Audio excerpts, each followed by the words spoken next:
पण मला सांगताना आनंद वाटतो की कालच केंद्रीय मंत्रिमंडळाने सगळ्या शंका कुशंका दूर करत या ठिकाणी 8.69 लाख कोटी रुपये हे जल जीवन मिशनला नव्याने अलॉट केले आहे। आज महाराष्ट्रात 81% लोकांना नळाने पाणी पुरवठा करण्याच्या योजना या आपण त्या ठिकाणी तयार केलेल्या आहेत। आपण जर विचार केला तर राज्यात जल जीवन मिशन अंतर्गत 51,560 योजना राबविण्यात येत असून त्यापैकी 26,499 योजना पूर्ण झाल्या आहेत। उर्वरितच्या योजना आहेत त्यामध्ये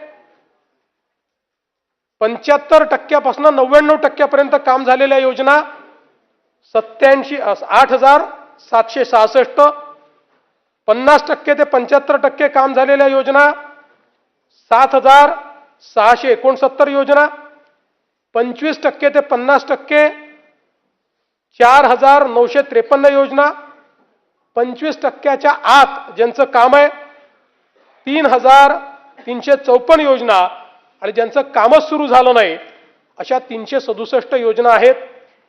या सगळ्या योजनांची नव्याने त्या संदर्भात आखणी करणं, जिथे सोर्स प्रॉब्लेमॅटिक आहे तिथे नवीन सोर्स बघणं, फेर प्रशासकीय मान्यता देणं, अशा पद्धतीचं एक काम करण्यात आलं आहे।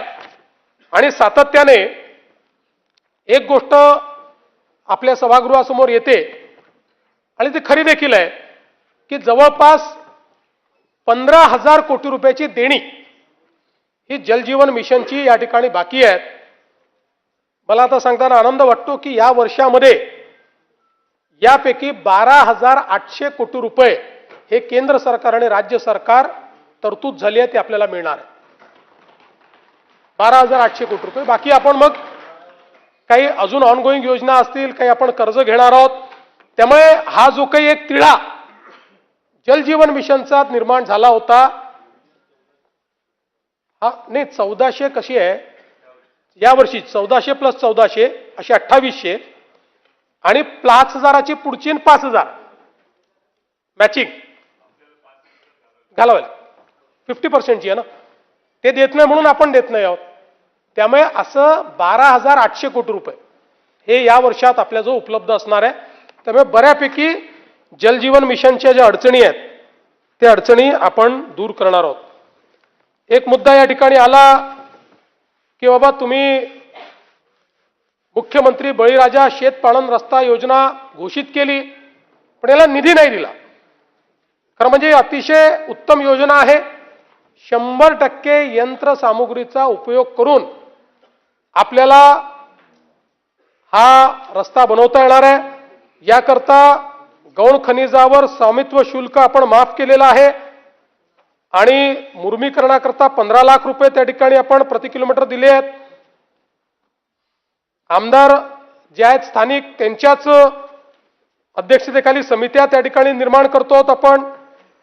प्रत्येक कामाचं जिओ टॅगिंग आणि कोर कटिंग आपण करतो आहोत आणि जी काही वेगवेगळी प्रकरणं आहेत ते सांगून आपल्याला वेळ घेत नाही, पण आमचे महसूल मंत्री यांच्या अध्यक्षतेखाली समिती होती।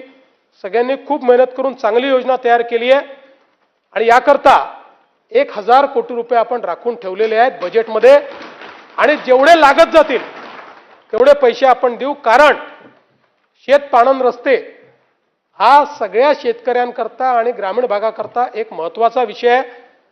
आणि आपली जुनी योजना जी कन्व्हर्जन्सची आहे ज्याच्यामध्ये